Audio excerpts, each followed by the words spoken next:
So friends, welcome again. And today we are going to begin the third chapter of the Bhagavad Gita. Just in a few words to reiterate what we've done in chapter 2. In chapter 2, initially Krishna explains to Arjuna that how Arjuna is not just a body. He is the infinite, eternal, immortal soul which cannot die. And then as the chapter progresses, Krishna explains to Arjuna the importance of action and how only action in which there is no attachment to the fruits of action will make him successful in his life. And by successful, we mean that what will make him happy in his life. And then again, as the chapter progresses further, and Arjuna asks Krishna about the signs of the one who is established in steady wisdom. And Krishna explains in detail as to how a person of steady wisdom who is going towards enlightenment or is enlightenment, how his perception of the world and how does he behave in this world. And then, of course, by the end of the chapter, Krishna advises Arjuna to be such a man of steady wisdom.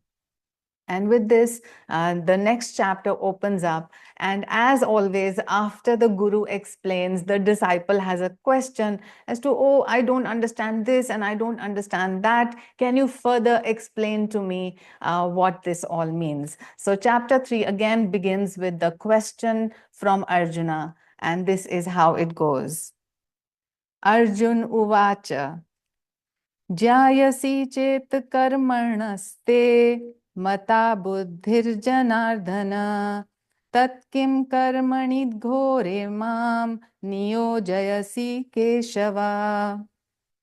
Arjun ने कहा, हे जनार्दन कृष्ण, यदि आप कर्म की अपेक्षा ज्ञान को श्रेष्ठ मानते हैं, तो हे केशव कृष्ण, आप मुझे इस भयंकर कर्म में लगने का आदेश क्यों देते हैं? Arjuna said, O Janardhan Krishna, if thou dost consider understanding to be superior to action, why then, O Keshava, dost thou enjoin me on this awful activity? So basically, when we are saying that Arjun is asking Krishna, then what does it mean for us? On a daily basis, the devotee who is developing an awakening intuition is actually referring to his own inner conscience. And because the devotee at a certain point gets confused as to what is the way forward, therefore, it is that inner conversation for each one of us that is going on day in and day out. And it depends on how clearly we ask our questions that the universal intelligence through our awakened intuition can answer those questions for us.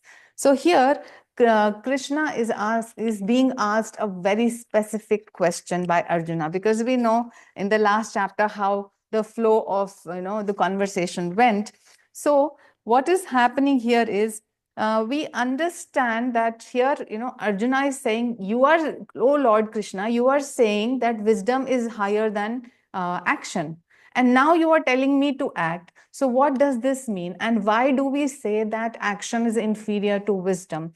So what Master says here is that since all creation has come from the absolute still existence, and all of that is projected into creation, so the movement has come after stillness. So therefore, although the wisdom of the absolute stillness is superior to the vibratory action that people do, but yet why, in the coming verses, we will understand why then it is so important that we must continue to act in this world. Okay. So Master says, though bodily activities are indeed inferior to soul wisdom, nevertheless, wisdom cannot be achieved by man without some sort of bodily participation or even mental participation. The vibrationless, all supreme wisdom cannot be attained by man. Why? Because in a natural state, we are born in a body consciousness. Now, because the soul has descended into the body, and when we are born in this life, we are already living through a body, and we have forgotten our soul nature. And because the body is already a state of vibration, we know that thought, energy, and matter, that is the body, are all states of vibration.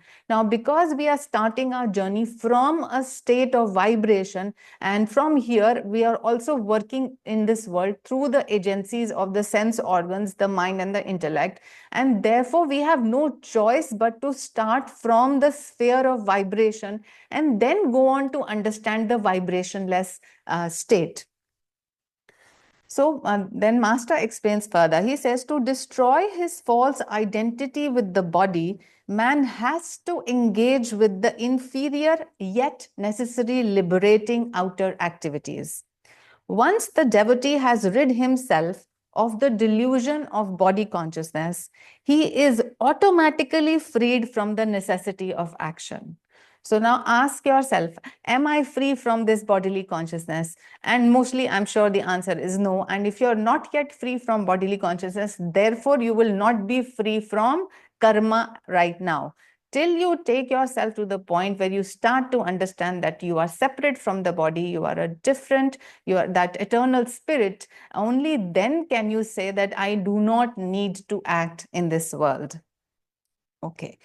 For him, that person who has freed himself from body consciousness, neither the body nor its activities have any further value. And the yogi is ripe for the manifestation of wisdom, which is the ultimate state of transcendence from all activity. So, how do we, esoterically speaking, means in the metaphysically speaking, how do we go from the vibrational state to the vibrationless state?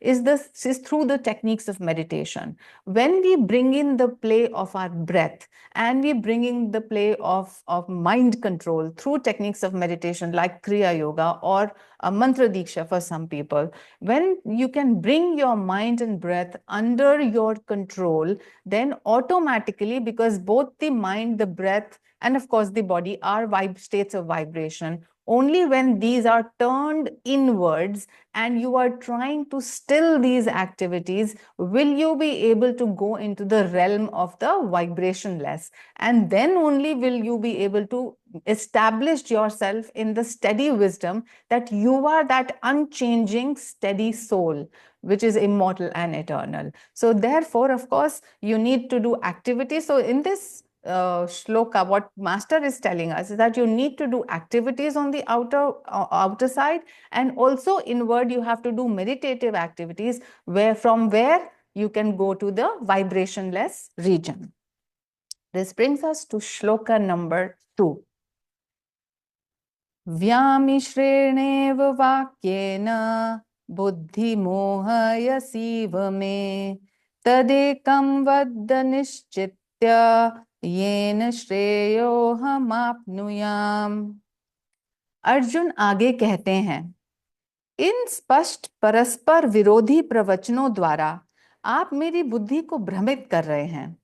कृपया मुझे निश्चित रूप से वह एक बात बताइए जिसके द्वारा मैं सर्वोच्च अच्छाई को प्राप्त कर पाऊंगा। Arjuna continues, with these apparently conflicting speeches, thou art, as it were, confusing my intelligence. Please let me know for certain that one thing by which I will achieve the highest good. So, of course, the confusion in Arjuna's mind is continuing, and a very interesting understanding should come to us here.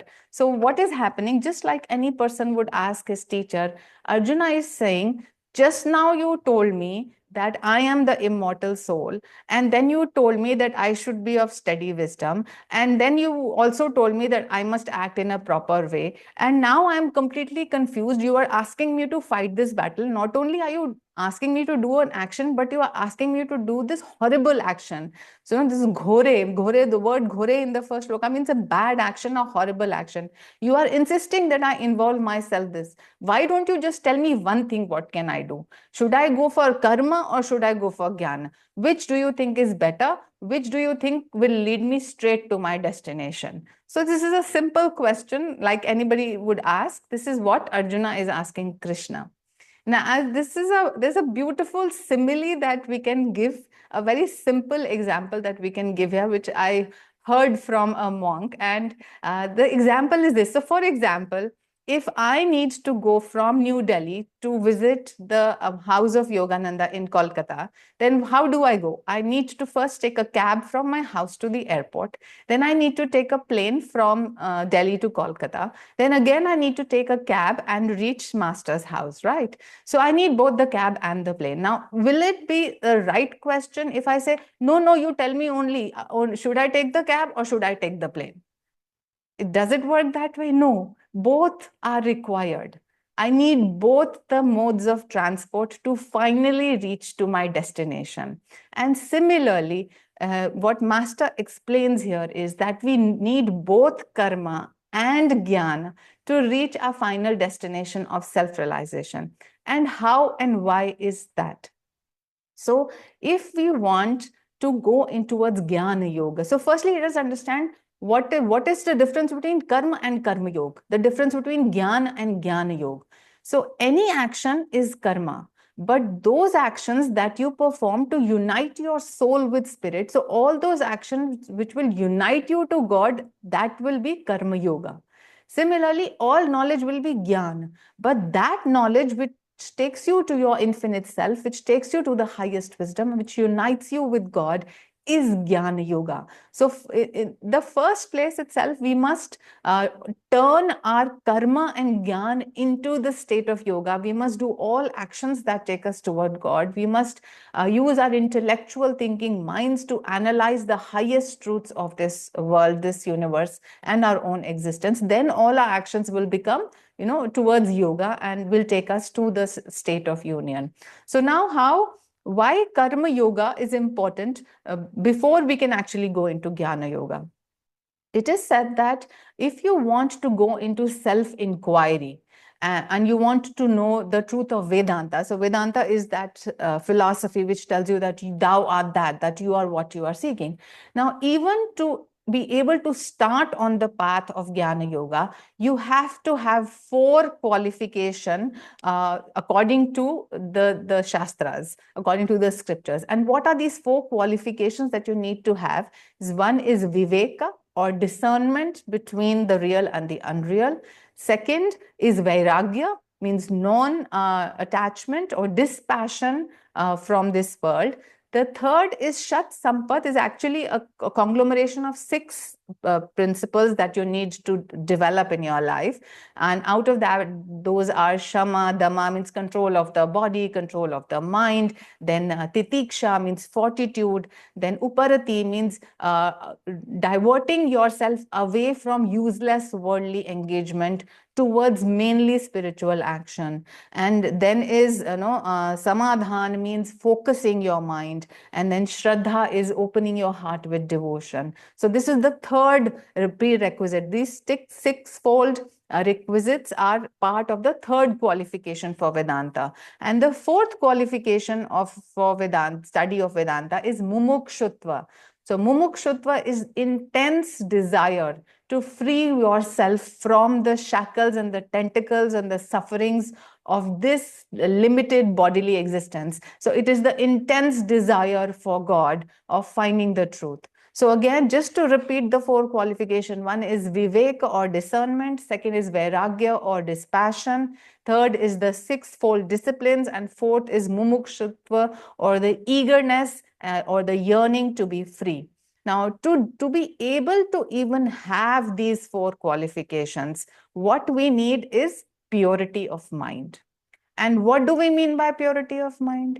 Now, normally think of your normal state of the mind. How many thoughts per second are you having? When you sit for meditation and you have determined to meditate, your intellectual capability has said that, yes, I'm going to meditate, I will meditate, I can meditate. And then when you sit for meditation, it takes you just a few seconds for the mind to run here and there, one thought after the other, switching from one thought to another. It's such a commonplace. This shows that the mind is impure. The fact that even after determination, putting in willpower, we are not able to sustain the focus of the mind. That this shows that our minds have so many impurities. And how will so many impurities become pure with karma yoga? When you act in this world with unselfishness. So unselfishness is a very important word here. And without personal motive, gain, or desire. So going towards desirelessness and going towards unselfishness. When we act in this world with these qualities, then naturally we gain compassion, love, and empathy of the heart as well. So the heart and the mind both start to purify themselves. And as the love of the heart expands, and as the desirelessness and the I, me, mine start to reduce in you, thereby the purity starts to come. And there is so much exact parallel from the teachings of Christ, where Jesus says, "Blessed are the pure in heart, for they shall see God." So pure in heart is having desire for God, working and loving for others. So the same thing Jesus is saying, same thing is being said by Krishna and the masters. So to be able to have a pure heart and mind, we need to work in this world in an unselfish way, so that we are able to transcend the I, me, and mine. And once that is transcended, then we are able to develop those fourfold qualifications for Jnana Yoga. And otherwise, think about it. How will you have vairagya when you have so many desires? How will you be able to differentiate between the real and the unreal when you are lost almost all the time in the unreal? You're chasing things of this world, which is in itself an illusory thing. How will you be able to control the mind? How will you have spiritual fortitude? How will you turn towards spiritual activities if your mind is not pure? And if your mind is not pure and you have too many desires, then the desire for God is anyway on the shelf. So you cannot even have this qualifications from where you can begin the study of Jnana Yoga, or where you can really introspect into yourself. Therefore, the foundation of Karma Yoga is extremely essential for us. And for this, Krishna is not telling us to go into the forest or the Himalayas. Now remember, Krishna is advising all of this to Arjuna on the battlefield itself. And wherever we are, wherever God has placed us in this life, whether it's a professional work or a household work or work with children, in whichever area we are working, that is our battlefield on the exterior. And let us not forget the inner battlefield. That is always our mind is getting conflicted with so many vices and virtues playing against each other. So the battlefield is right here. And Krishna right here is telling us that you must stay here. You needn't run away. But you must perform those actions which are your God-given duties. You have to do your dharma. There is no escape. If you escape, then for how long will you escape? Because the mind is going to continue to have desires. And if there are desires in the mind, then you will anyway do karma to fulfill those desires. So you might as well look at the battles that you have face them face to face, and then see how you are going to work with them. How those very karmas performed in an unselfish way, with non-attachment to the fruits, can lead you on the path of then higher wisdom. And then what happens when you are able to purify your mind and you are able to develop all these qualifications and you are able to introspect into your true nature and you do realize that, oh, I am the atman. So you come to a state of enlightenment, a state of awakening. And when that state of awakening happens, you become a Jivan Mukta, freed while living. So even though you're still living in a body, but your awareness is clearly understood to be separate from bodily existence, and you know that you are immortal, but the body continues. Why? Because there may still be prarabdha karma to be worked out. So the body will still have its prarabdha karma, the body may still have its own troubles, and or sickness may come and so on, till the time the karma is exhausted. And once the prarabdha karma is exhausted, the body will fall away and you will reach the state of videha mukti. That means you will be free forever in that infinite existence. And as already Krishna has told us that we can never die, we are immortal existence. It's only for a temporary period of time right now that we are living through these bodies which are nothing but garments. And we are playing certain roles where we have been placed because of our own past karma. But the truth always remains that we are immortal, infinite, eternal souls, timeless, spaceless, deathless, vibrationless. And only by starting by performing activities that take us towards God will we be able to understand this. And therefore, when Arjuna is saying to Krishna, please tell me whether I should take a cab or should I take a plane, it does not make sense because you need both. And therefore, this is how Master has explained to us that, we need to, from wherever we start, that is the, that first step has to be taken from where we are right now. We cannot imagine ourselves to be something else or someone else. We are what we are, in the sense, the little personality that we have taken in. And from that, we have to go to I am that I am. So when I say I am what I am, is this the little ego saying, that I am this compilation of mind, personality, and body. But when we go towards I am that I am, there we go towards absolute existence, our all-pervading omnipresence.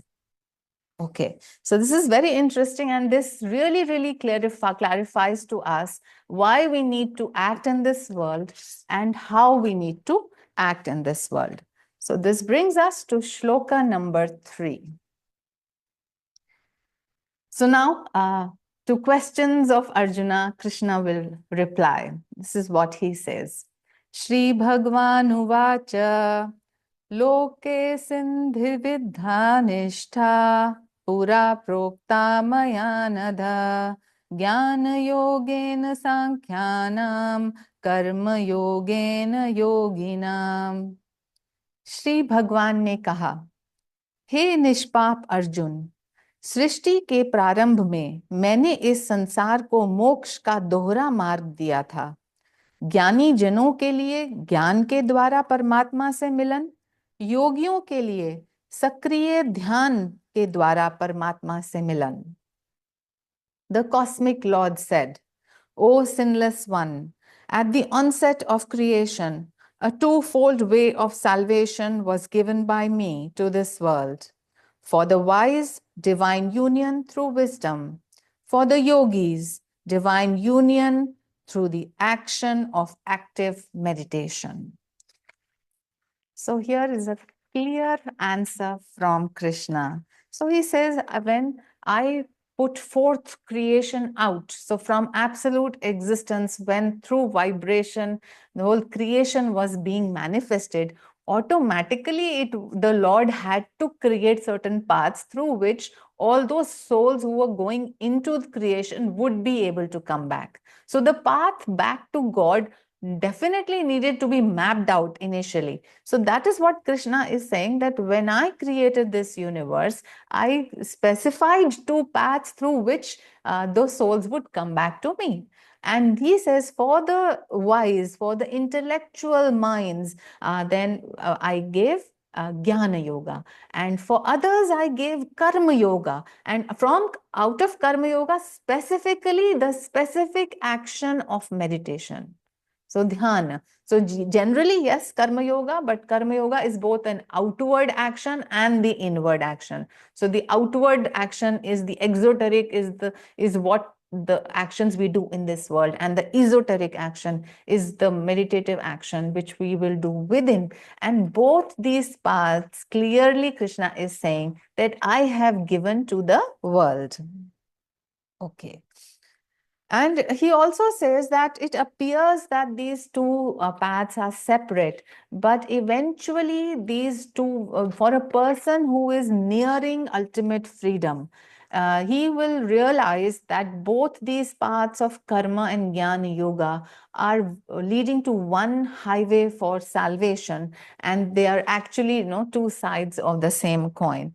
Now, interestingly, in this shloka, Krishna has not mentioned about devotion, and you will find that as later chapters and verses unfold, a lot of mention of devotion, of dedication, of surrender will come. But here, because the question from Arjuna is specifically between action and wisdom, and to that specific question, Krishna is giving the answer that he is saying, both I have given.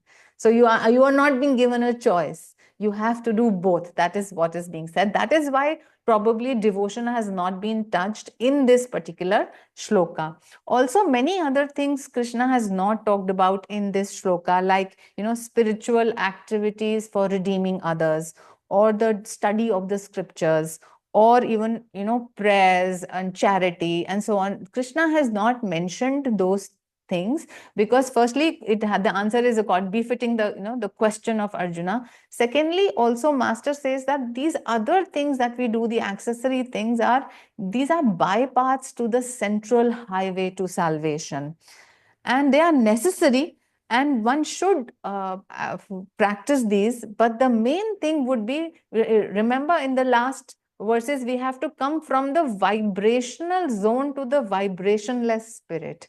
So yes, all these little activities that you do, which are states of vibration, they will take you eventually to the vibrationless direction.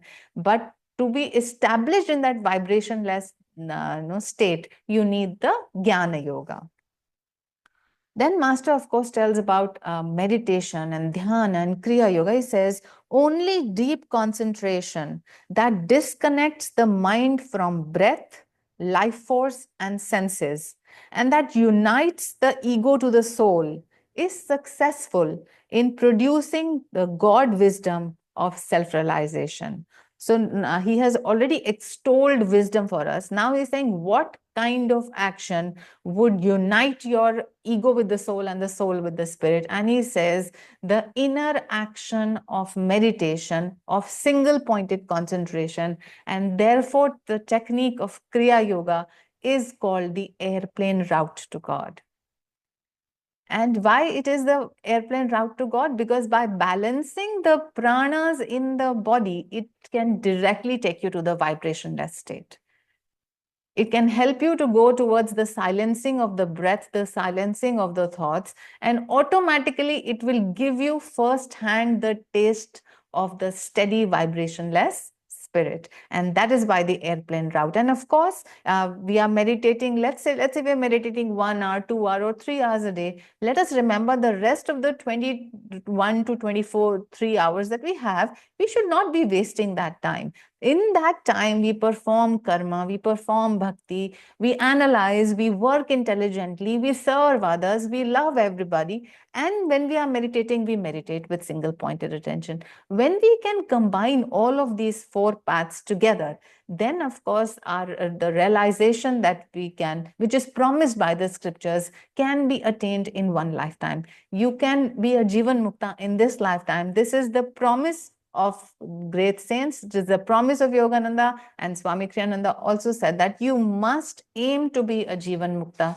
in this very life. And don't think it is impossible. Don't give excuses. The path has been laid down by God. The guidance has come from the Guru. You already have techniques of meditation. Now do not be lazy, do not waste time, and do not give excuses, but get to work. And through Karma Yoga only you will be able to reach that state of infinite wisdom. Okay, so this brings us to shloka number 4, chapter 3, shloka 4. And Krishna is continuing to speak with Arjuna. He is saying, Na karmana manarambha naishkarmya purushoshnute na cha sanyasana deva siddhim samadhigacchati. केवल कर्मों से बचने से निष्कर्मता प्राप्त नहीं होती। कर्म का त्याग करने से कोई भी पूर्णता प्राप्त नहीं करता। Actionlessness is not attained simply by avoiding actions. By forsaking work, no one reaches perfection.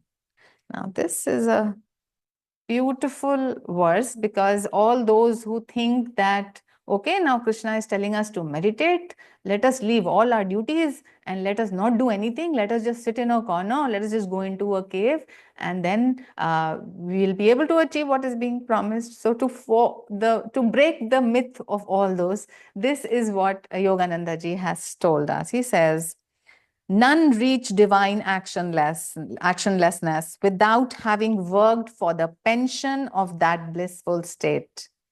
By rash renunciation of responsibilities, one finds no true felicity. Just as in the state of the world, nobody gets a pension without working for a fixed set number of years. Similarly, you will not get the pension of infinite peace without having really worked hard in this world, and especially the way the scriptures have advised us. So do not think that you can jump over or skip your duties. You will have to go through them to achieve the state of infinite bliss. Through the vibratory state of proper activity of the world in which he has been born, man ascends into the high vibrationless state of transcendent spirit. Worklessness in the mystical sense is the goal of life. So what he means here is that eventually we have to go back into the absolute existence, which is vibrationless. So yes, eventually that is our goal. We want to be one with God, and we do not want to get involved with this cycle of karma of birth and death. So yes, that is our eventual goal.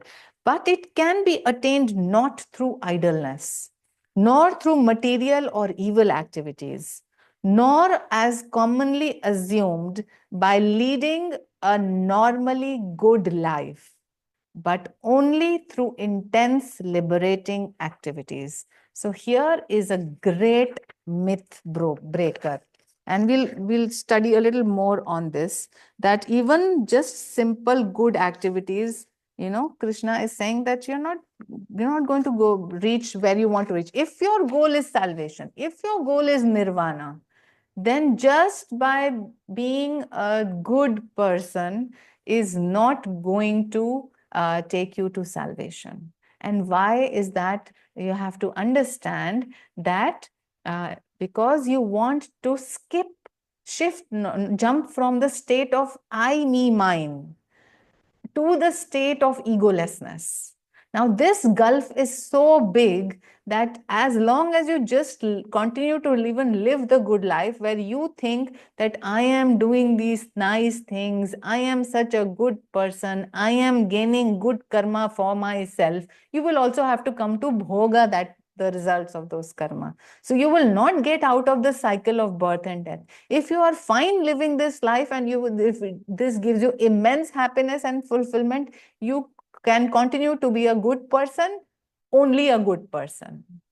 So of course, if you become the villain in this life, then you know that the head is going to be chopped. So you have to become the hero of your life, yes. But that is just the first step that you need to take if you want to be free from this cycle of suffering again and again and again. Guruji says, the real workless state is therefore attained by intense good activities of meditation and service, never by forsaking action and becoming paralyzed with idleness. The aspiring devotee should heed the warning of the Bhagavad Gita. Though wisdom is superior to activity, still ultimate knowledge cannot be attained without activity. Social, moral, religious, and meditative actions are all spiritual activities. They are different rungs on the ladder of salvation that every devotee must first climb in order to reach the illimitable sky of absolute wisdom. When one has attained the finality, he is then not bound to any activity, though he may continue at will to perform actions. So, again, the actions have to be performed, but we must pick and choose what kind of actions we are going to perform for the remaining part of our life. Not only what actions, with what attitude we are going to perform those actions. What is going to be our intent when we are performing those actions? Are our actions going to be for the same goals that we have lived so far, amassing more wealth, gaining some pleasure and comfort for the body? Or are we going to change, shift that direction of intent and the direction in which we are looking when we perform our actions? Do we want to be one with God? Do we want to ride over the suffering of this world and bodily existence? Because let us remember, when times are good, it's so easy to remember that that life can be difficult. But always there is a Buddhist meditation where when it is addressing the little self or the egoic existence, it says, I am of the nature to get sick. I will accept this truth. I am of the nature to age and my body will decay. I will accept this truth. I am of the nature to die. So I'm talking only from the egoic standpoint. But because we do not understand right now that we are the soul, but we do understand that we are the ego, even then, from that standpoint, what is our attitude towards life? We must fully 100% accept that this body, mind, personality, whom we think we are, is going to change. It is going to decay. It is going to age. The body is going to fall sick and it is going to die. Have we accepted this fully, or are we denying these truths? Because if we are not accepting these truths, then we are in a state of delusion, and though life is good and everything is so happy, go to the hospital one day and you will find how much suffering there is in the world. Epidemics like COVID, they made suffering, commonplace. So everybody was just seeing it everywhere. But you go to the hospital and you will see how much suffering is there. It's just that it is not hidden. It is not open. It is hidden from you right now. Because in your family, maybe someone is not sick, so you think there is no suffering. But everybody's body is going to suffer in one way or the other to some degree. And everybody is going to die because we are not visiting cremation grounds every day. So we think, oh, everything is good. This is the life I've created for myself. It's a great life and everything is so perfect and so on and so forth. But anybody can die at any point in time. Are we ready? And if we have accepted this truth, and if we want to go from this state of dying again and again into the state of immortality, then simply leading a good, comfortable, pleasing life is not going to be sufficient. We will have to work harder than that. And harder than that is not just the physical service, it is more of a inner work that we will have to do. And there is no shortcut, there is no bypass. And why postpone? Why not now? Okay, so this brings us to the next shloka, but all these shlokas are actually, we must introspect on each one of them and really see where we are standing and what is my perception of this world right now, what is my perception of this life right now, and what do I really want from this life. And human will is great. You have great power within you which you don't realize. And don't just be the effect of life, be the cause. We have discussed this earlier, that okay, someday something will happen and then I will start pondering as to where my life is going, why am I doing this? No, right now ask yourself, why you are doing what you are doing? Which is the direction your life is taking you? What is it that you intended to do? From where have you come to where do you want to go? Have you understood the truth of life? Have you understood why you are here in the first place? Master said, why have so many desires? I want this, I want that. First, know why you are here. Do we really know why we are here? And if not, ask the important questions. And only if you ask these questions and then you work hard to find the answers to them, you will be able to find all those answers. To those who seek, they will find. To those who knock, the door will be opened. But if you want to just sit in one corner and say, okay, one day the door will open and then I will see, then keep suffering or keep enjoying life as you think you are enjoying life. So it's up to you. Eventually, the decision will come to each one of us individually. What is it that I want? And the I is, it's not a simple thing. Even the ego is a powerful tool. And that is why humans have been given an ego. Animals don't have an ego. They cannot ask the question, what is the truth? Why am I suffering? But ego is an important tool for the humans, because only when the ego asks that why am I suffering and who am I, that it starts to get the answer. So you have a powerful instrument inside of you. Use that instrument. Do not keep flowing with the current of life. The real courageous man is he who can pause, who can step aside from the current of the millions of people who are flowing in one direction, can pause and set aside and say, where do I want to go? And the one who is willing to actually swim against the current. And that is why this is not an easy thing. That is why we will find a verse will come where Krishna will say, 1 out of 1,000 seek me. We can at least be out of those thousands. And then, of course, the promise of the scripture will be fulfilled if we follow what we are being told here. If we want to continue with our casual, normal thought processes, now remember the thought process that leads to the problem will not lead you to the solution. So if a certain thought process or a habit pattern has brought you where you are and you are not happy with the situation, then you need to have a different thought process whereby you will be able to come out of what you have got yourself into. So work hard. There is no shortcut. There are no free lunches, as they say, no free rides.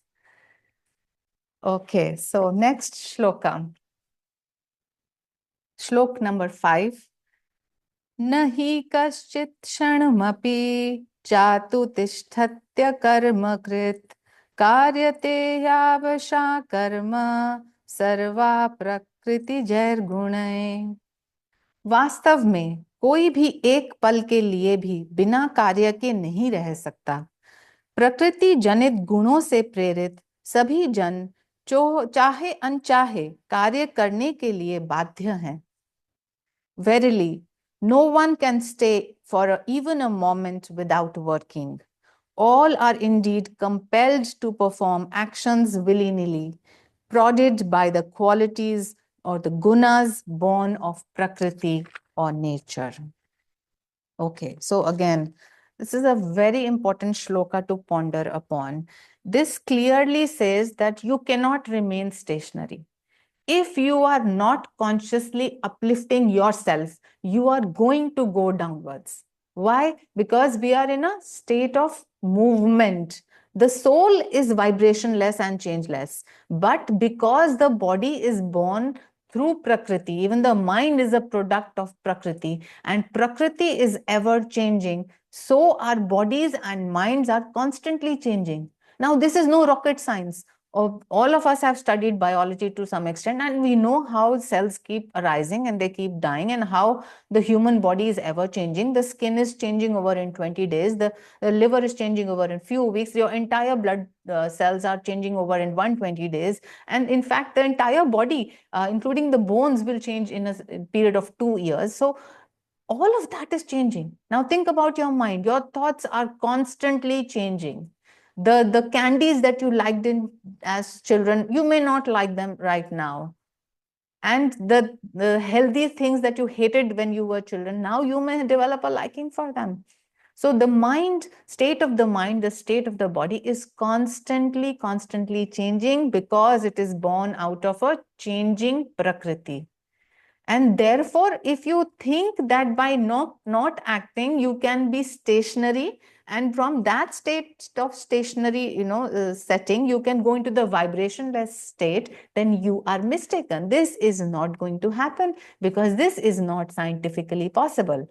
Therefore, we must do all those actions. We must do higher actions which uplift our energy and my mental state rather than allowing it to degenerate, decay on its own. Remember, it always takes energy to integrate something.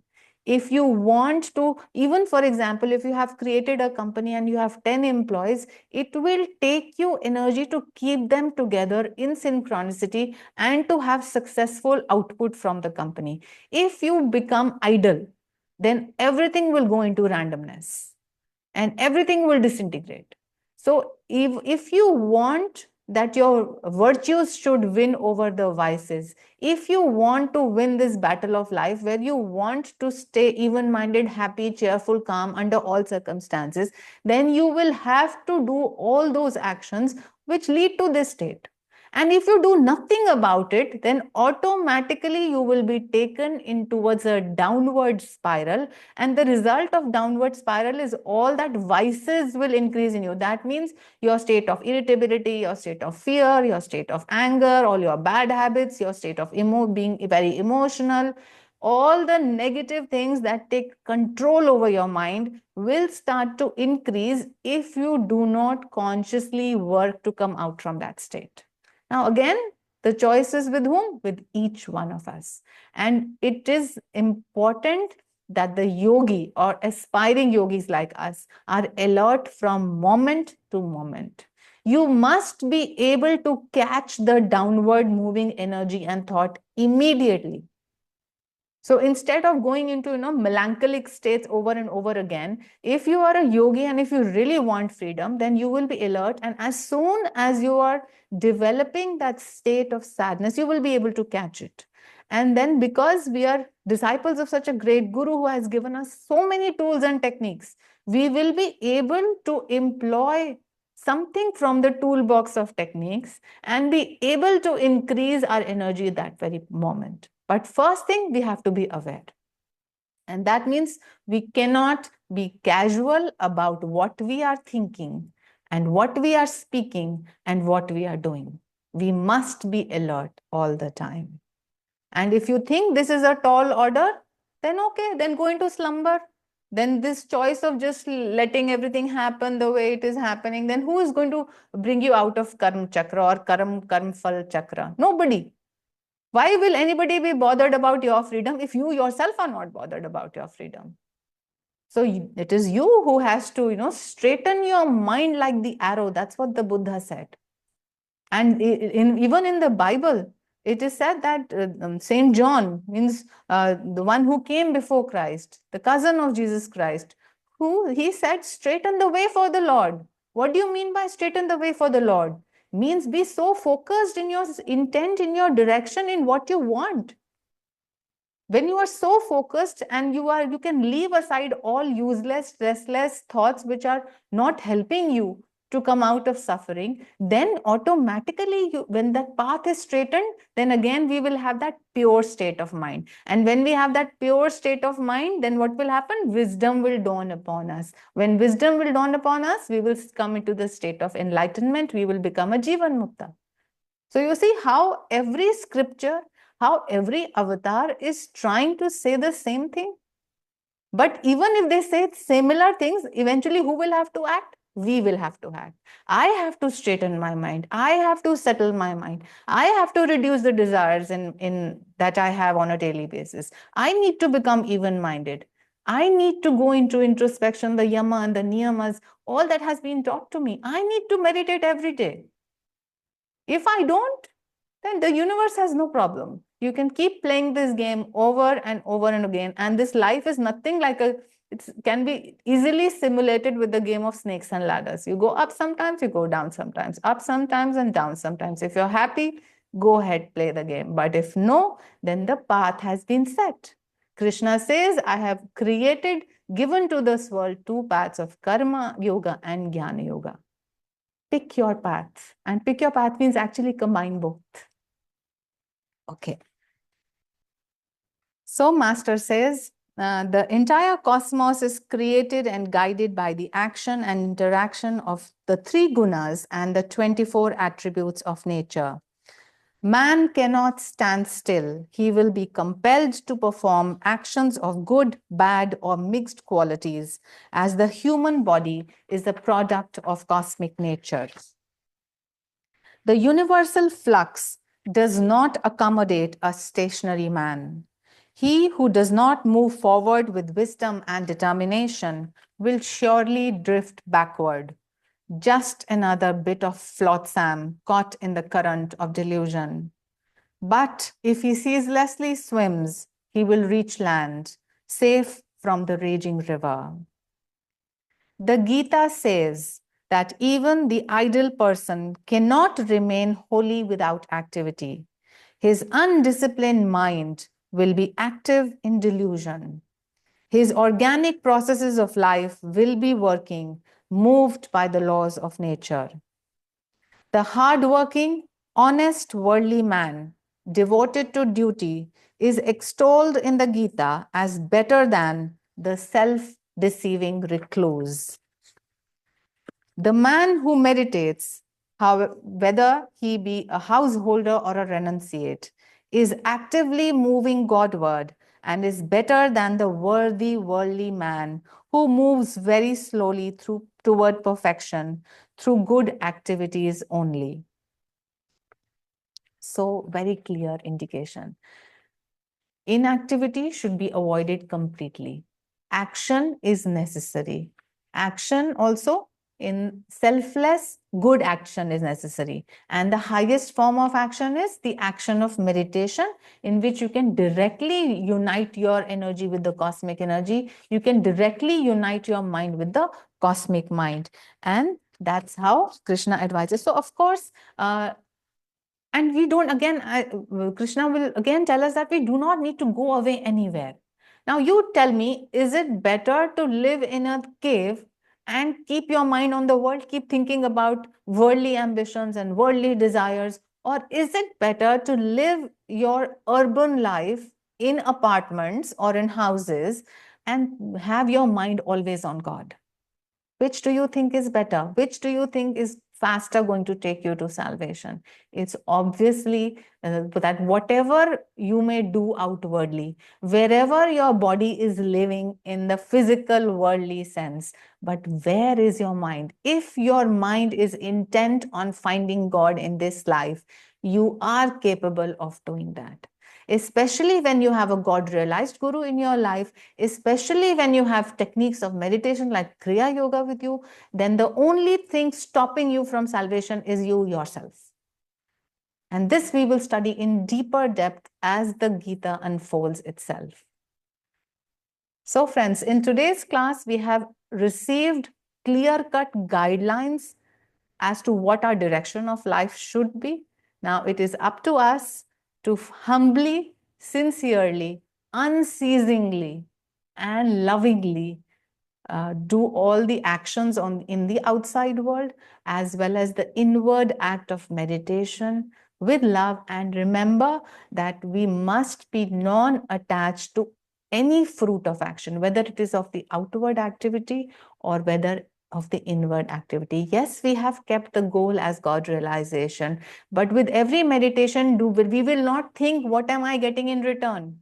Oh God, I have meditated 5 hours today. I have been meditating for 6 weeks and you have not appeared to me.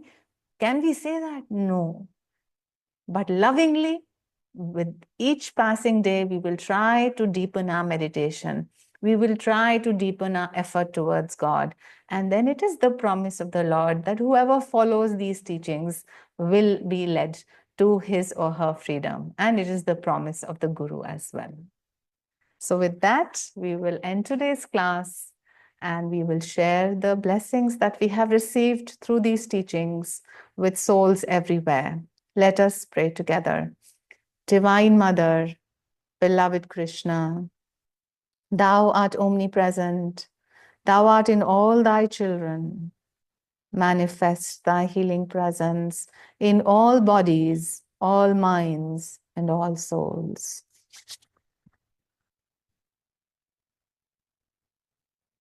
Om.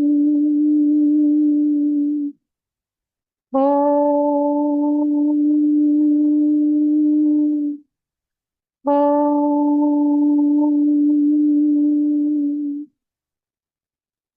Divine Mother, beloved Krishna, may thy love shine forever on the sanctuary of our devotion, and may we be able to awaken thy love in all true hearts. Om Shanti, Shanti, Shanti.